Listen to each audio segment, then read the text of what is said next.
Tautodailininkų sąjungos pirmininkas, esu dailininkas, esu ekspertas tarybose įvairių profilių, nuo autorinių teisių iki meno kūrėjo statuso, iki tautinio paveldo produkto problemų. Ir tos problemos visos jungiasi ryšyje su paveldinė kultūros dalimi.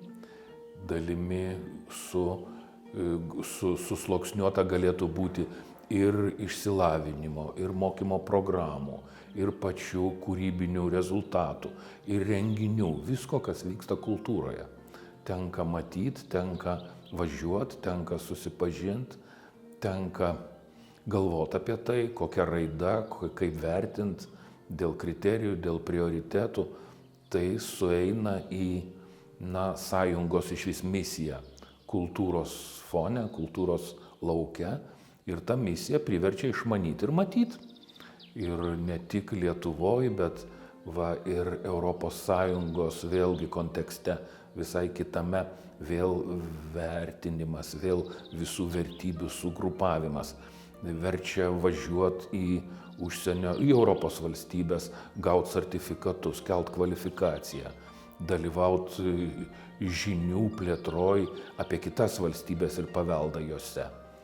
Tai šnekant galima būtų labai daug pastebėti iš renginių, ne tik per personaliją, bet ir iš tų renginių, kurie tampa privalomi valstybėje, tokio kaip ir Lietuva, kad ir kiti žinotų, kad sklistų žinia visiems įvairiom kalbom, ne tik lietuviškai, nes kartais atrodo, kad čia tik mūsų problemos arba klausimai. Ne.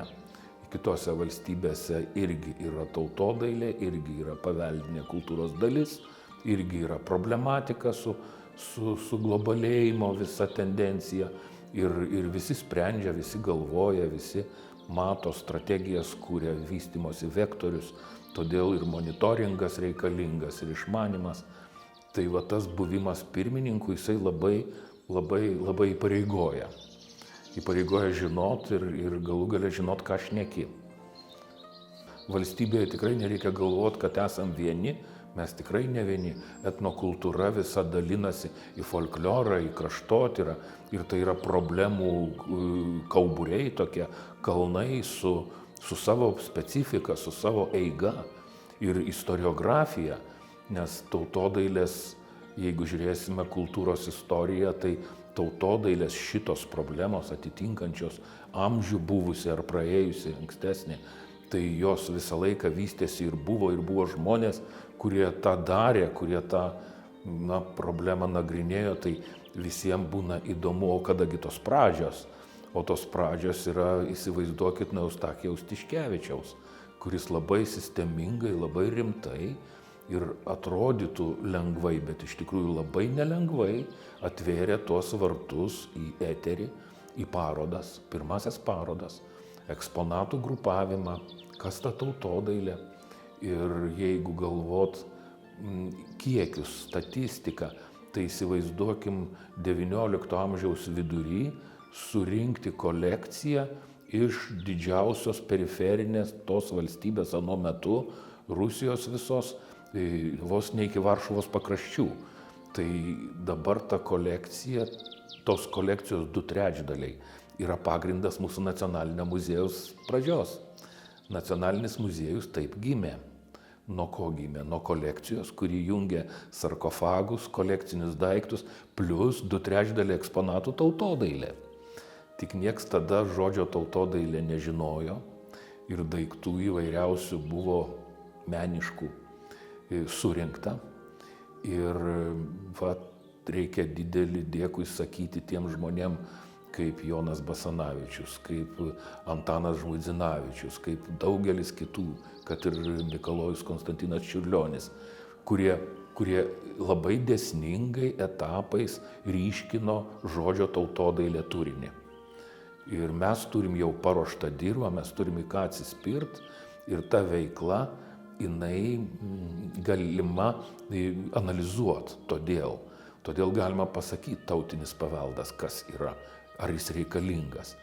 O poreikis yra labai didelis tautinio paveldo, todėl kad jeigu mes įsivaizduojam tautos dailę kaip kūrybinę dalį su paveldo dalimi, tai su paveldo pagrindu, kamienu, tai tautinio paveldo produkto visa sistema yra sudėta mokymui, stebėjimui, pakartojimui, patikrinimui amato žinių, kad padaryti tokį patį daiktą, koks muziejuje guli, koks muziejuje kaip kamertonas, kaip etalonas, su mažiau kūrybinio elemento arba visai be kūrybinio elemento.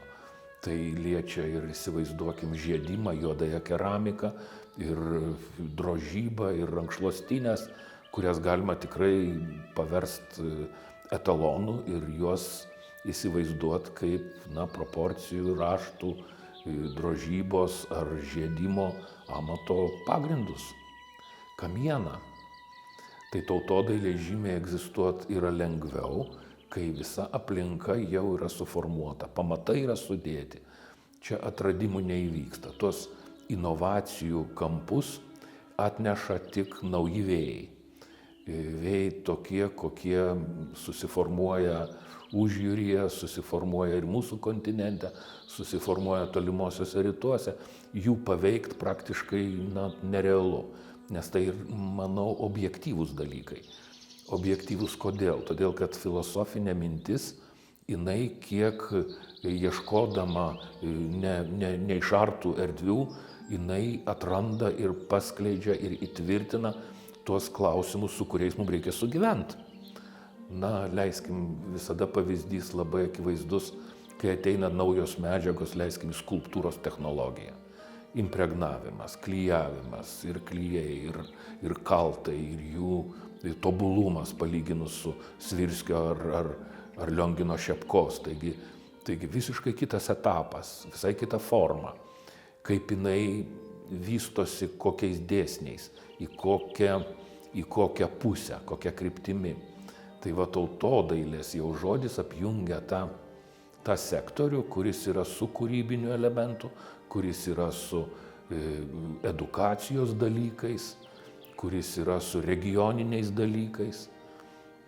Atrodo, tie regioniniai dalykai turėtų būti labai stabilu, bent jau galvojant dėl to, kad valstybės savo sienas turi, tiesa, galima regionizmą visą klasifikuoti ir nagrinėti.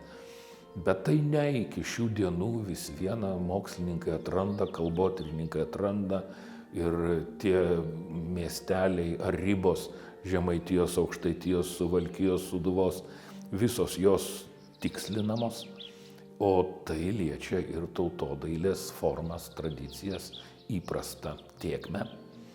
Ir tai gal visą sukrovus į vieną problemų ratą ir sudaro gyvenimo įdomumą. Ir sudaro tą įdomybę, kad nėra taip, kad visą laiką tas pats. Kartais yra pasakoma, tautodailė, tai ten bus tas pats per tą patį. Ne, taip nėra.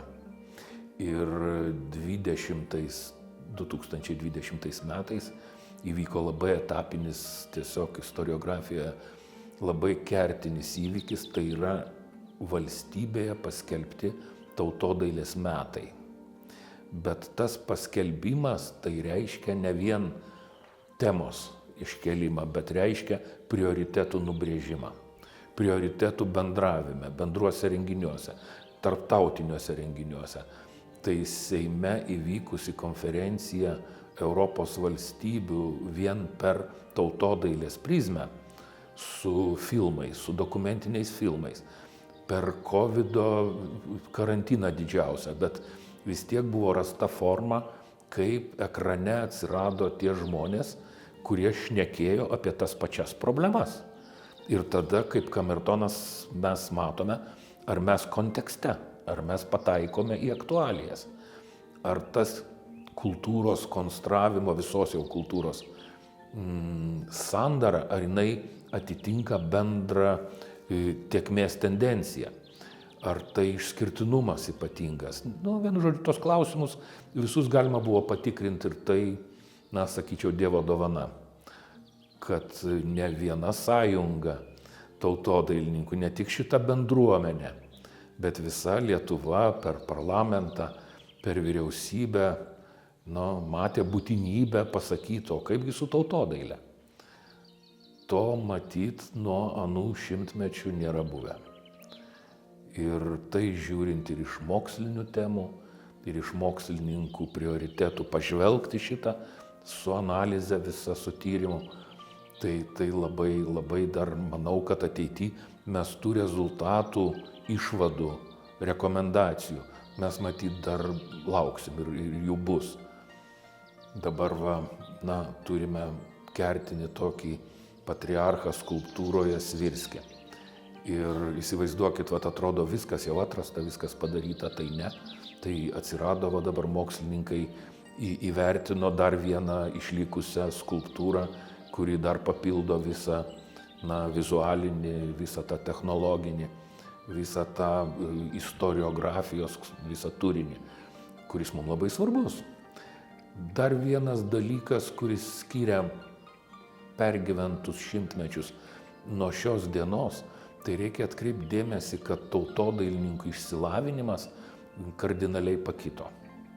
Jeigu mes XIX amžiaus pabaigoje, XX pradžioje turime 4 klasių išsilavinimą dominuojantį šitoj terpėj, tai dabar turbūt reikėtų ieškoti, nes visi yra su aukštoju išsilavinimu.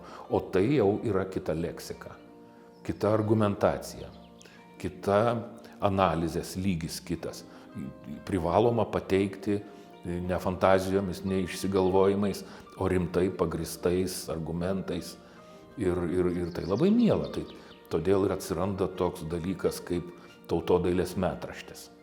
Tautodailės metraštis ne kaip dienraštis, o kaip tokių žinių sklaida. Tokių raštų, tokių tekstų, tokių analitinių straipsnių, tokių video su nuotraukom vizualiniam medžiagų sklaida, kad ir vienkiemyje, ir regionuose meistrai žinotų, įsivaizduotų save, savo kūrybą, ar jinai reikšminga, galėtų pasvert. Nes kai žmogus mąsto, tai bet kokiam kūrybos žanre pagrysti savo veiklą yra labai svarbu. Gyvenimo prasmės klausimas kiekvienam žmogui yra turbūt vienas iš pirmųjų.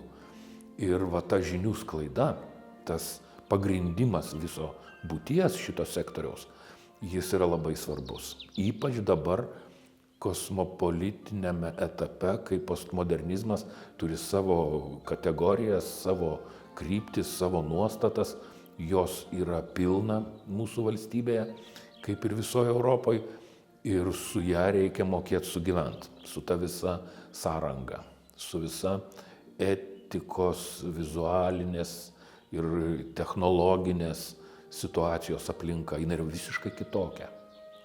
Ir apie tai galima labai daug atrast temų straipsniam, disertacijom, visokiem lygiam, kurie moksle jau yra, o ne vien kultūroje. Nes mums tas labai įdomu. Tautodailiai tai yra labai įdomu. Pavyzdys Lenkų tautodailininkų sąjunga, kuri įsteigta formaliai panašiu metu, tai yra metais vėliau negu Lietuvos tautodailininkų sąjunga, jinai turi mokslo tarybą. Įsivaizduokit, 11 kartų didesnis kraštas turi sambūrį profesorių, kurie daktarai, profesoriai, mokslininkai ir kurie surinkti į tarybą prie visuomeninės organizacijos, kuri renkasi, kuri analizuoja, kuri skleidžia, kuri rašo, kuri gimdo analizės ir rekomendacijas kažkokias. Ir mes su labai dideliu pavydu žiūrime tokį rimtą požiūrį. Rimtą požiūrį iš konstrukcinio, iš to konstravimo, iš tų pagrindų analizės, nes ant jų auga naivusis, tas primityvusis menas, kuris nežinia kaip gali nueiti dausas į kokias nerealias formas, neturinčias sąlyčio su tradicija. Pavyzdžiui, kaip aktualus ir kokią temperatūrą turi kičo dalis. Visoj toj kultūriniai panoramai yra toks daiktas kaip kičas su visa filosofija, su visa estetika. Ir reikia suprast, kad jau mūsų karta santykio su kiču, su gyvenimo formulę mes jau perduotą gavom. Nes nuo XIX amžiaus tas europinis toks srautas, jis veikė tą naivėją dalį kultūros labai. Nes profesionalioji dalis, konceptualioji dalis, jinai žinojo, kaip su to sugyventi. Vis tiek aukštasis mokslas duoda aiškę žinių skalę, pagal kurią gali vertinti. Tai va tautodailiai tas labai svarbu, įvardinti kičą, įvardinti postmodernizmą, įvardinti kiekvienam su visų gilumu, ne vien kad žinot per viršų plaukiant, bet visą gylį su kodeksu, su nuostatomis tų postmodernistinių ar kičinių dalykų, į kuriuos nesinorėtų, kad įkristų tautodailės būtis. Ir iš kitos pusės tai vėlgi edukacijos, lavinimosi, švietimo priemonė, pažinimas. Ir va, kai darome parodas Skandinavijos šalyse, darome parodas Japonijoje, anksčiau buvusios tautodailės labai apžvalginės, rimtos, fundamentalios parodos Prancūzijoje, Meksikoje, tai nėra turistinės kelionės. Tai yra parodimas savasties visai kitam fone, visai kitoj aplinkoj, visai kitam sąstate aktualijų. Nes kitam kontinente vėlgi ta kasdienybė kitokios sandaros ir kitaip reikia mokėti sugyventi su tuo. Nes didelės valstybės tai turi tokių srautų, kurie neįvaldomi, kurie išvis teka kaip galinga upė ir tu turi mokėti joje plaukti. Turėti valtį, kuri saugi, kuri tikra.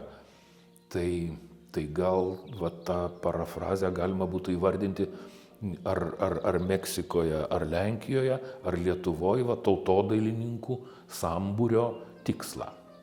Tas tikslas yra ramiai plaukt kultūros upėje su savo vėliava, su savo būrėmis, su savo priemonėmis, su savo vizija, perspektyvos, su savo prasmėm, kam to reikia. Ir konceptualiai šnekant, tai yra labai įdomu, nes naivizmas ir primityvizmas, turėdamas lygiai tokius pačius kaip ir kičiniai ar postmodernistiniai srautai, turi savo kodeksą. Ir tą kodeksą tobulinti, jį tikslinti, vat yra tos kasdienybės sunkus darbas, ne vieno žmogaus. Tai yra valstybės kultūros politikos dalis. Ta kultūros politika pasirenka žmonės. Jiegi toks valstybės gyvenimo būdas. 4 ar 8 metam išsirenka kažkokią ten kryptį politinę, šalia jos kultūrinis kodeksas. Tos kultūros politikos gairės. Tai labai rimtas dalykas.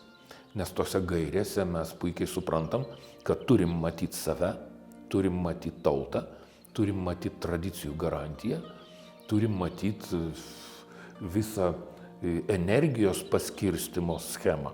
Nes kas tai yra energija? Tai yra lėšos. Ar turi sritis objektyvę skirstimo sistemą, vertinimo sistemą, analizės sistemą, lėšų skirimo, projektų gimimo, bendradarbiavimui, tarptautiniam, ne vien tarp regioniniam. Tai galima būtų raidoje tos tautodailininkų sąjungos ir bendruomenės darbus tikrai vertinti, vardinti, nes padaryti labai rimti darbai.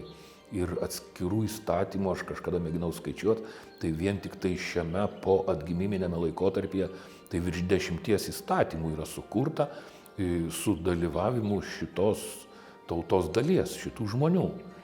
Ir jų vizijų, jų norų, jų įsivaizdavimų ir įžvalgumo dėka. Tas įžvalgumas ir gebėjimas vertinti, jis atsiranda kaip profesionalizmo elementas. Ir kaip anksčiau minėjau, kad daugelis turi labai rimtus diplomus, narių sąstate yra ir ministras buvęs kultūros. Tarp kitko, nieko čia stebuklingo, nes Lenkai irgi turėjo Tautodailininkų sąjungos pirmininką, kuris buvo kultūros ministrų 2 dekadas. Reiškia, ne šiaip atsitiktinai įkritęs, bet ir perrinktas dar vienam 5 mečiui. Tai rodo labai įdomų santykį su protingąja, intelektualiaja dalimi. Ir todėl tautodailėje labai logiškai atsiranda meno kūrėjų statusą turinčių asmenybių rinkinys. Tai yra, jeigu žiūrint ir į kitus, tai yra, leiskim, mokslininkė, kuri yra įregistravusi, atradusi 2 pasaulinio lygio atradimus. Tai yra intelekto rodiklis, turbūt aukščiausias, koks gali būti. Ir tuo reikia žavėtis. Kai buvo leidžiama pasaulinė naiviojo meno enciklopedija, tai įsivaizduokit, buvo peržiūrėta visa pasaulio įmanomų valstybių bendravimui su tautodaile, reiškia, situacija. Ir anglai yra pasakę, kad jie nustebę, kad tokia lietuvėlė anais laikais, čia 80-metis praeito amžiaus, kad kažkokia lietuvėlė, kabutėse kažkokia, turi tokį intelektualinį potencialą. Nes jeigu patikrinsime, kiek atrinkta objektyviai asmenybių į tą enciklopediją, tai stebina. Stebina viskuo. Ir geografiniu didumu valstybės, ir sandara tautos, ir tradicijų gyvybingumu. Vat kas mums svarbiausia buvo. Ir tai buvo Stanislovo Riaubos laikai, dar 80-metis, tai labai džiugu yra matyti, kad atrinkta labai kompetentingai. Nes ta komisija, įdomumas tame, kad sudaryta ne vienos valstybės pagrindu, o iš visų valstybių lemtingų, tų didžiųjų kultūros, ir tai labai objektyvu. Tai vėlgi kaip kamertonas, o kokia situacija šiandien. Kaip tie įstatymai ar duoda rezultatą ar ne. Kaip bendruomenės aktyvumas, ar geras, ar pakankamas, ar reikia kažką daryti. Tai vertinimas iš pasaulinio tokio bokšto, jis paliečia labai. Ir, jeigu viskas būtų tvarkoj ir skaitytume, kad viskas gerai, tai mūsų darbas būtų nukreiptas tik į parodų organizavimą, dalyvavimą konkursuose, dalyvavimą europinėje erdvėje, kas dabar yra, dešimtmečius fantastiškas reiškinys. Nėra sienų, nėra muitinių, nėra to marazmo, kuris buvo sovietmetis. Bendravimas kultūroje jis yra privalomas. Ir apie tai ir šneku, kad matyti ne tik save, bet ir bulgarų kalniečių kaukės, ir mūsų užgavėnių kaukės, ir palyginti, pamatyti jas, kaip jos veikia, kaip jos dabar tradicijos dalyvauja gyvybingai. Tai Dievo dovana, kad taip galime, kad tokius laikus turime. Laisvai ir su kultūra, reiškia, atviros durys, žalios šviesos, tik projektai, kad būtų. O jeigu žiūrėt visą tą sluoksnį, tradicinį kultūros sluoksnį kitose valstybėse kartu, tai noras bendrauti ir bendrai renginius daryti yra begalinis. Ne tik iš mūsų pusės. Iš vis toks požymis. Tas gal šiuolaikinis būvis tarp valstybinis, nežinau, demokratijos gal išsivystymas, tai jau ne kultūros dalis, o ta socialinė, politinė, jinai labai palanki kultūrai vystytis. Jinai yra ideali, kai gali važiuoti, kai gali kvietimus gauti, kai gali Belgijos karaliui laišką parašyti, kai gali Danijos karalienę pasikviesti parodos atidarymą į Vilnių, kas yra vykę, kas buvę, kas yra padaryta ir tai žavu, istorijoje to nėra buvę. Tai gali ir Kaziuko mugėje indėnus pamatyti, grojančius su jų instrumentais. Tai čia daug taškį reikia dėti. Tai tas žavesys, tas, kaip sakyt, temperatūra, jis yra rezultatas geros organizacinės veiklos. Jeigu neįsivaizduot, kad visada norisi geriau. Galima žiūrėti į tą internete, portaluose, platformose dalyvių pavardės. Ir tada mes pamatome, o kas dalyvauja šitame kultūros gabale, šitame lauke. Ir pamatai tokias asmenybės kaip Paulių Galaunę. Atrodo tylus muziejininkas, o kiek jis nuveikęs, kiek jis parašęs, kiek jis identifikavęs, kiek sąvokų visokiausių atsiradusių ir kintančių, sustigavęs, ne vienas, nes ir kitų žmonių, vat paskutinėme etape, tam šiuolaikiniame etape, Vytenis Rimkus, habilituotas profesorius, Basanavičiaus premijos laureatas, Šiaulių miesto garbės pilietis, bet jo sąmonėje ir jo veikloje mes galime įsivaizduoti, daugiausiai užsienio eteryje parašęs straipsnio. Lietuvoje nėra kito etnokultūrininko parašysio tiek tūkstančiais, išverstų į kalbas, apie mūsų šitą sektorių. Tai yra pavyzdys, tai yra ne taip, kad būtų dykynė kažkokia, kur reikėtų ieškoti su padidinamu stiklu. Ne. Reikia tik pamatyti, įvardinti ir žinot. Ir priemonės labai palankios. Vėlgi internetas, vėlgi visa ta skaitmeninė dalis gyvenimo ir su ją darbo yra labai daug. Labai daug katra prasme. Pavyzdžiui, yra pavardė ir reikia rasti, kas jį, ką nuveikusi. Ir asmenybė, apie kurią ten per daug dienraščiuose nerandam. Bet Google'is, kai suranda, tai stebėsi. Viskas tvarkoj, viskas sužymėta, viskas yra eterė, tik domėtis, tik dirbti, skirti laiko, skirti energijos, skirti to, nežinau kaip pasakyti, noro, intencijos. Ir va čia tas santykis su postmodernizmu jis pasidaro labai įdomus. Nes postmodernizmo kodeksas, kuriame mes gyvenam šiandien, yra negatyvus, yra naikinantis, yra inovatyvus, kabutėse, bet tai nereiškia, kad į gerąją pusę, kad į optimistinę pusę, kad į konstruktyvėją pusę. Ir kai sakome, kaip su to sugyvent, tai tame destruktyviame fone reikia atrasti dalį žmonių, dalį tautodailės tų kūrėjų, kurie visiškai kitaip mąsto. Jie kaip tik nori džiaugtis gyvenimu, jie kaip tik džiaugiasi, kad saulė šviečia, jie kaip tik džiaugiasi pavasariu, nesinorėtų dabar papilti kontrastui postmodernistinių sąvokų, kurios ir parodose, ir eteryje, ir vizualiniai apsupty jinai egzistuoja. Ir mes kartais pagalvojam, kaip sunku žmogui, gyvenančiam toliau nuo didelio miesto ar kultūrinio centro, visą šitą suprast. Kodėl? Todėl, kad ir eteryje, kuris padeda internetas, paskaitos, filmai, tekstai lengvai pilasi tik kiek nori. Bet atsiranda kitas faktorius, atsiranda feiko, netiesos, melo sektorius. Ir pamėgink tu man ir žiūrėt, kur ten yra roboto piešimas, idealiai vizualiniai neatpažįstamas, ir kur yra tiesa. O kur yra paprasto žmogaus tekstas, pamoka, įvardinimas, rodymas, ir parodos, ir kas tik nori galima rasti. Tai atrodytų pradžioje skaitmena ir šitas laikotarpis išsivystymo techninio, jisai atveria kažkokius vartus, mes labai džiaugiamės. Bet jis atvėrė ir anuos vartus. Galima pragaro vartais pavadinti, nes ten eina, tokiam, gal jeigu įsivaizduot žmogų, kuris nemoka daryti sprendimų ir patikrint, kritiniam protui, kartais įberia tokių grūdų, kurios tikrai, Tautodailininkų sąjunga viena iš uždavinių dabar ir yra pakeitusi, tai yra visą tą aiškinamąjį, visą tą savęs supratimo, visą tą konteksto įvardinimo darbą. Tai yra labai nelengvas darbas.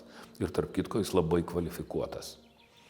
Ką aš jau ir šnekėjau, kad reikia būtinai kviesti menotyrininkus, kviesti muziejininkus, kviesti rimtus labai, bet šitą klausimą ir anksčiau keldavo. Ir leiskim, Tautodailininkų sąjungos sistema, jinai labai įdomiai sutverta buvo vienu metu, sovietmečio metu. Šalia organizacinio pirmininko išrinkdavo garbės pirmininką. Žmogus, kuris ateidavo tik į renginius, žmogus, kuris dalyvaudavo, bet nevaldydavo. Jisai nedalyvavo valdyme, nedalyvavo kasdieniam darbe. O jis ateidavo kaip ekspertas, kaip žinantis žmogus. Ir tas žinojimas, jis per renginius pasklisdavo, paviešinamas, ir tada gali atskirti, kas tiesa, o kas yra gandas, kas yra mistika pasakos, o kas yra realybė. Galima būtų daug pavardžių minėti žmonių, kurie šitame bendruomenės gyvenime suvaidino neeilinį vaidmenį. Profesoriai iš Dailės akademijos, profesoriai iš universitetų, profesoriai iš visai kitų sričių, kurie išmano ir gali pasakyti sakinį, kuris yra tiesa.